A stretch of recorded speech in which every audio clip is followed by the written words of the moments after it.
I'm honored to be here. As an American, I'm proud to be here. And as a human being, I want to show my appreciation.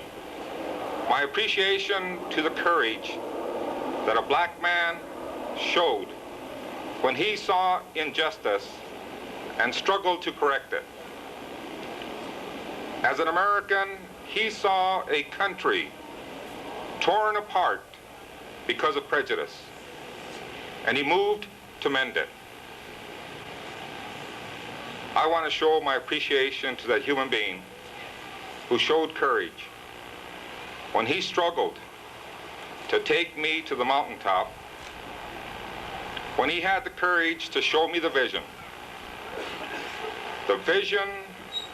of a society that had overcome prejudice, a society that had overcome discrimination, and a society that treated everyone with dignity and fairness. Dr. Martin Luther King, happy birthday, and I thank you.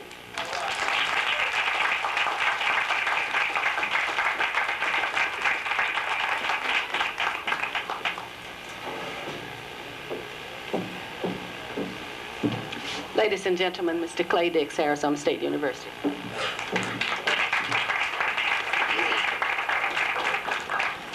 I'm aware of the lateness of the hour, but I stand here tonight as a beneficiary.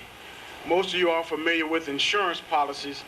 Dr. King's life and death certainly made me a beneficiary in that all of the things that I have been able to accomplish since that time can be attributed directly to his efforts. So as a beneficiary, this park should not be able to hold all of the people who have benefited directly or indirectly because of his efforts. Dr. King was a very young man when he died, only 39 years old, and often teased my family about pushing my age back. But as I approach that year, I'm able to realize the full impact of how much he accomplished in 39 short years. A lot of folks have been around here a lot longer and have not really accomplished very much at all. This is the challenge to us today.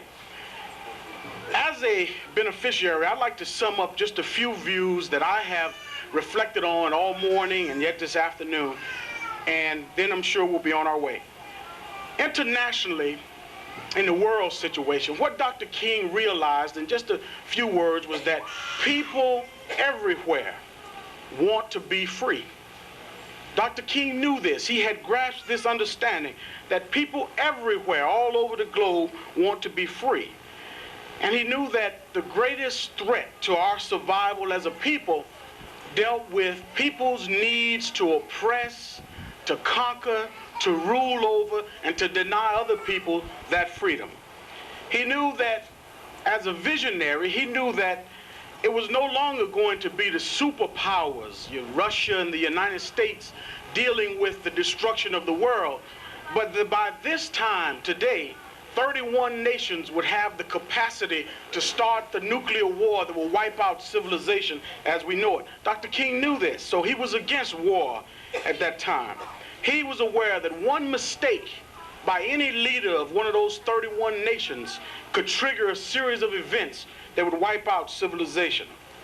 He knew that every nation now knew the secret to waging war. It's a very simple formula.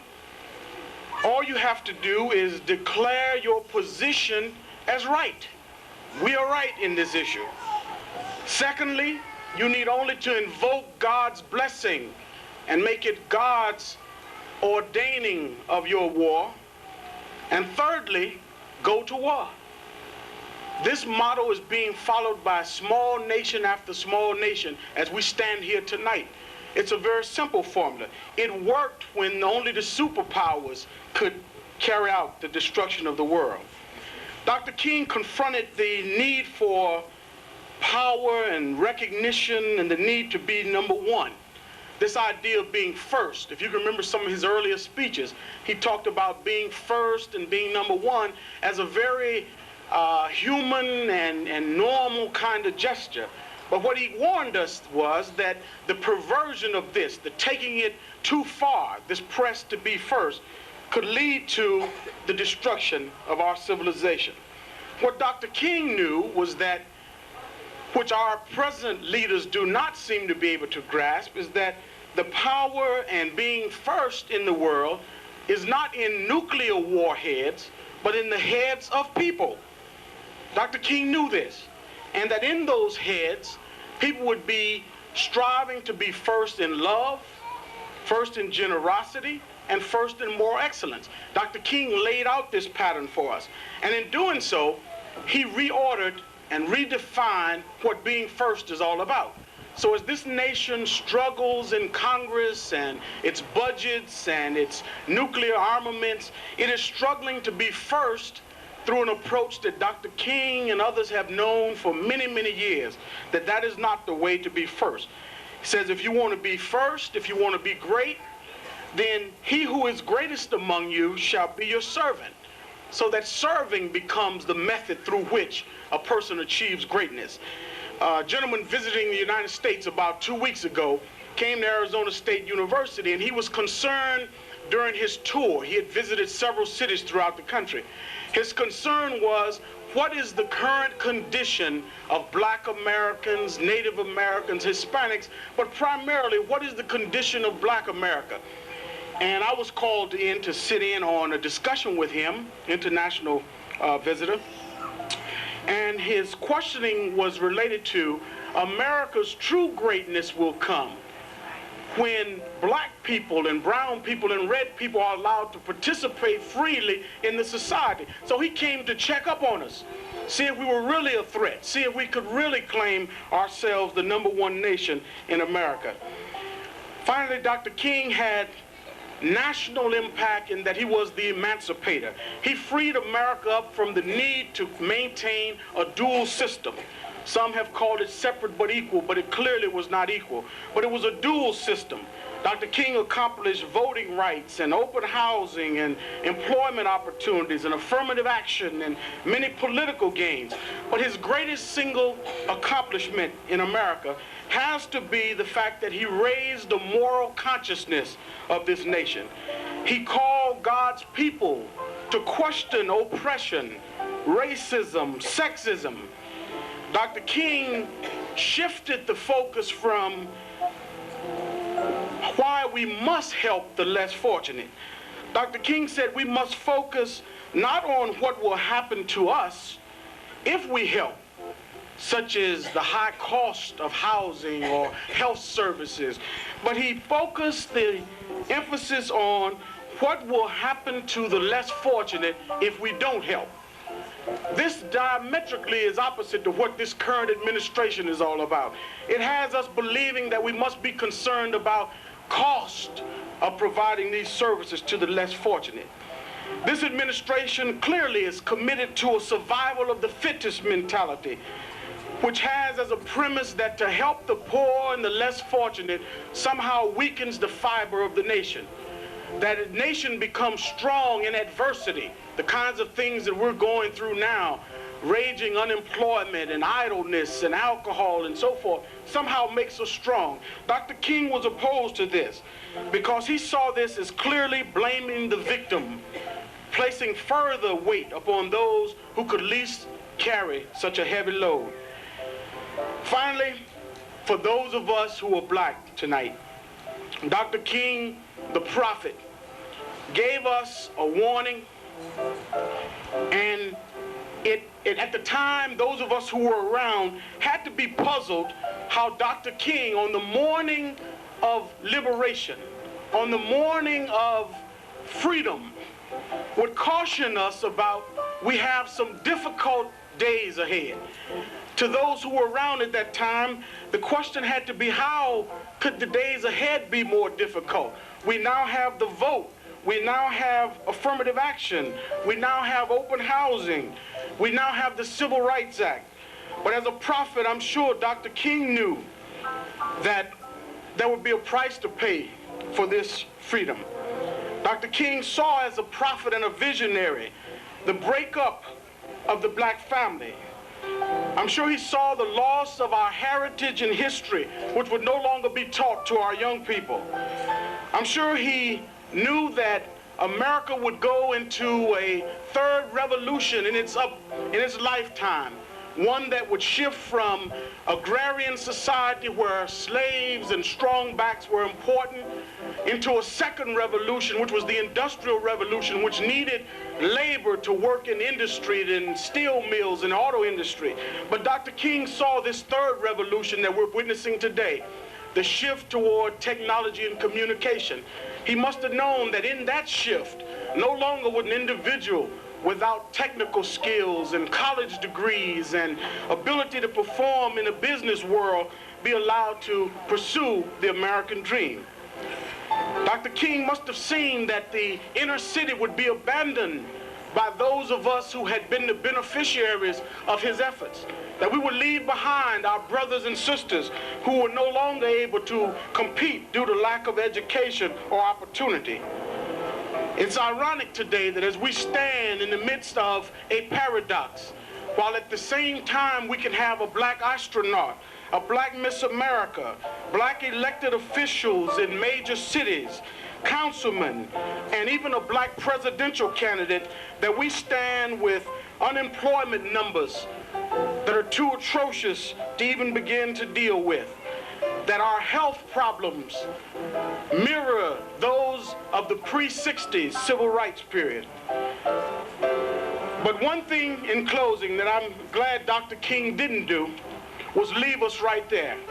I'm glad that in talking about those difficult days, he shared with us the final event of his life, and that was that God would allow him to go to the mountaintop, and that in going to that mountaintop, God allowed him to look over into the promised land. And Dr. King's, one of his final words to us was, "We as a people will get to that promised land."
accept the candlelight responsibility for my generation and I pass it on to the next.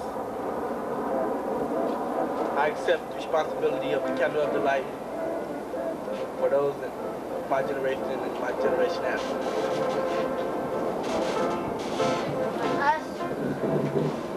I accept the responsibility of the candle of life for my generation and the generation after.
Ladies and gentlemen, we have been to the mountaintop, but you know, that's not where it is.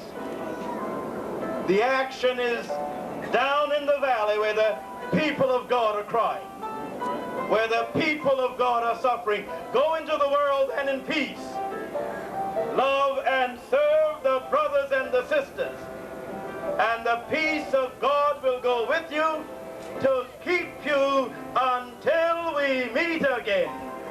Let us all say, amen.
for you. For you.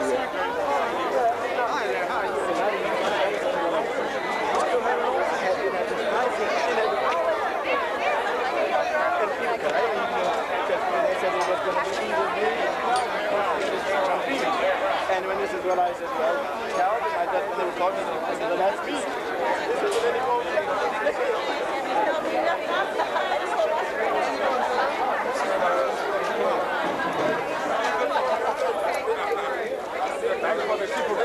where did he go?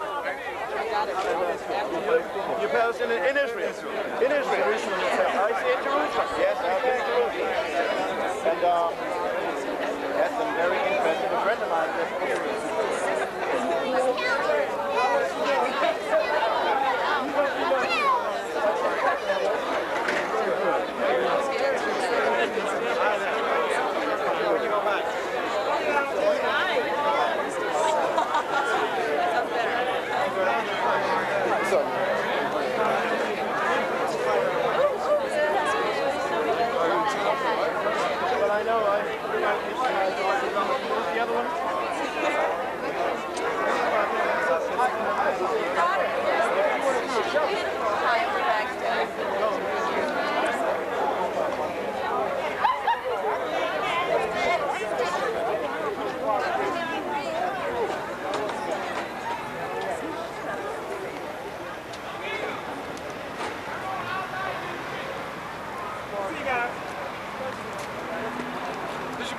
Yeah. Okay. Hey, Reverend Dick, I ain't gonna turn around.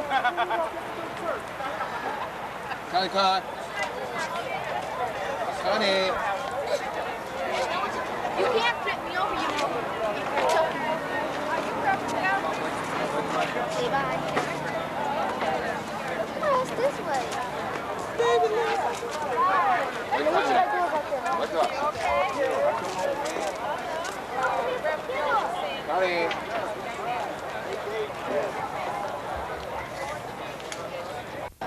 Three dollars.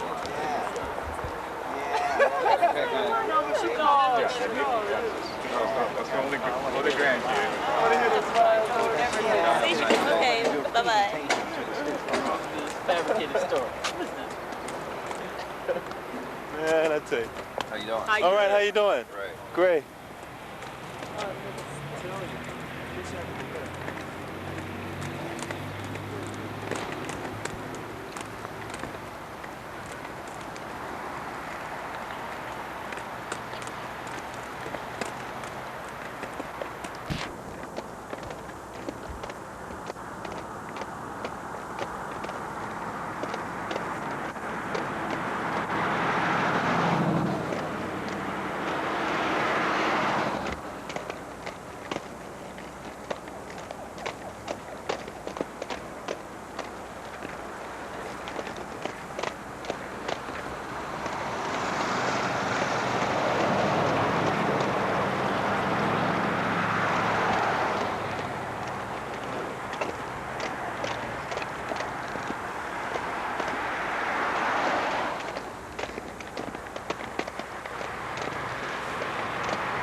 full silk, one size fit-all fit jacket that also comes in an extra large for the more mature figure. It is lace trimmed to match the lace on the cap Let me get out of here, cuz. and the chip. It has a medium length sleeve that is also been trimmed, and it comes with a spaghetti tie. The Jessup can also be used as a short robe for dressing on a pair of doll outfit. It comes into small, average, and extra large. The color comes in plum, blue, and pink. That garment sells for $19. Thank you, Sandy.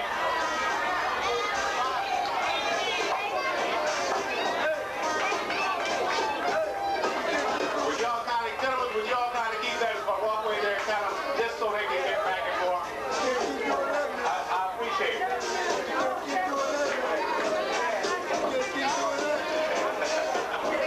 Okay, the next garment we're going to have. The garment is put out by Carol. Carol is wearing what we call the cheetah. The cheetah is a strapless gown, 100% polyester. The chain gives her that wild animal look of the Tarzan in her life.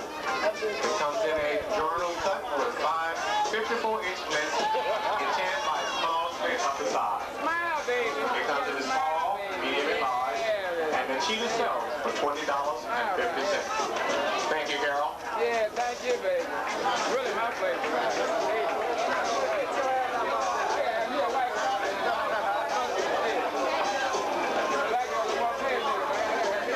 The next garment you see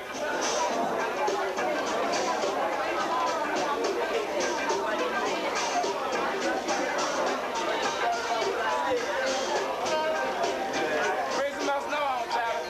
I know we got some up in here. is worn by Tom. Now this garment can be worn as a unisex by male or female. You can also wear this in pajamas where you can kick underneath. You can see him. Don't nobody want to see what he got, that little stub. Thank you, Tom.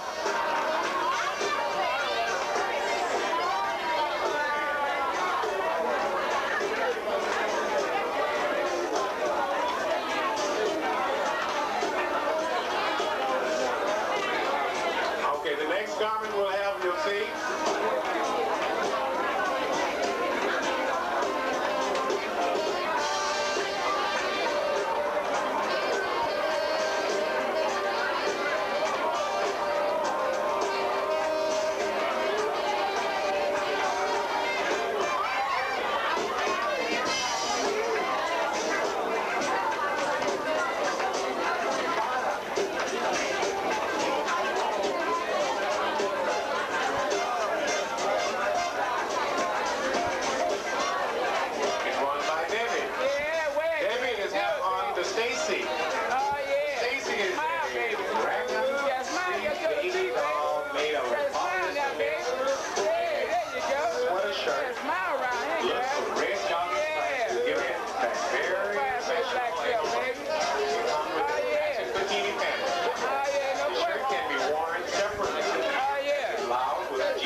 the attention of the personnel standing here, would you all kindly move it out so they can also come through? The next garment you see is called the candlelight. The candlelight is worn by Sandy. The candlelight is a lady in a two-piece robe and gown set, an ivory tricolor, sheer robe, and elegant lace.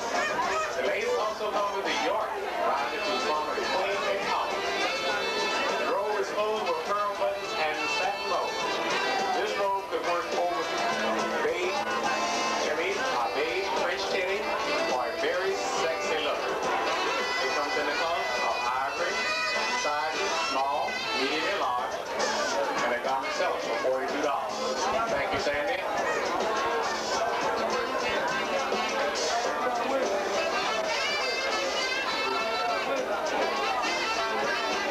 Could you all please keep the aisle clear there so the ladies can get back?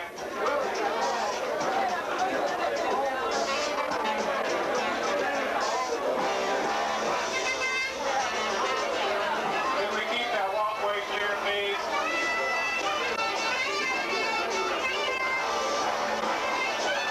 The next garment you see out there was worn by Carol. Would you all let them through, please?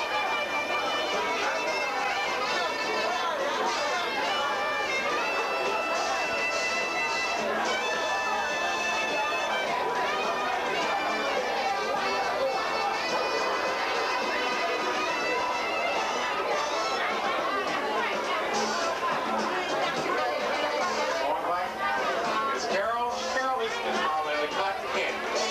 The cotton candy is sure and elegant. Try to its neck. Soft, fly 4-inch lace on the sleeve. Made to put the fullest fit. Cotton candy would like to take a bite. It comes in the pink color pink and a size of medium. Thank you, Carol.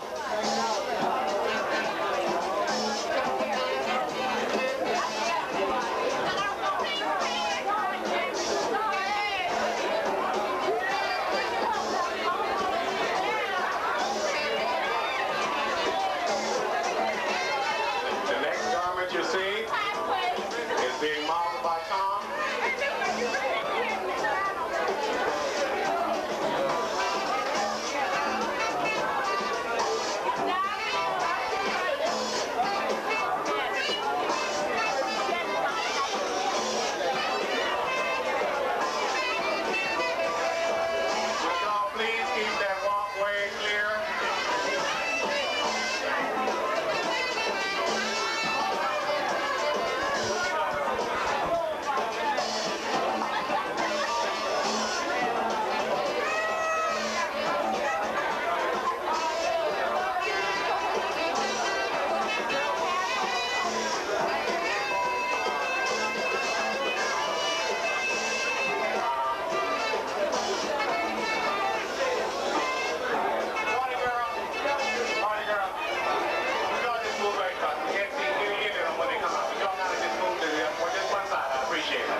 shit. That shit you was smoking. I know you're gonna be hungry. Okay, now, we got one more round to go. That'll be the conclusion of that'll be served as soon as the show, he was interested to see Pete, one of the guys back there, and they'll definitely hurry up. This last garment is going to be worn by Sandy.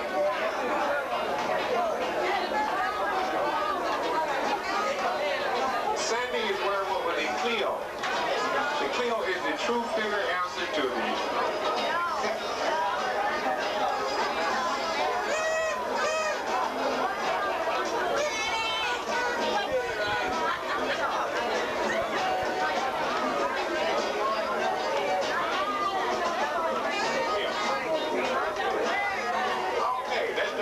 excuse me, I'll make it move on that one.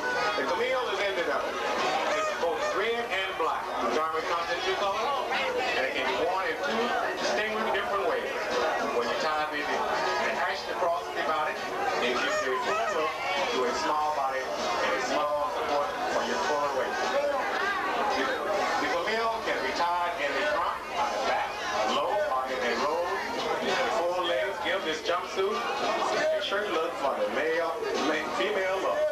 Long waist, skirt, can be draped over the shoulder in a price cut fashion and ties in the front, give a shapely, yawning sleeve in the shoulders.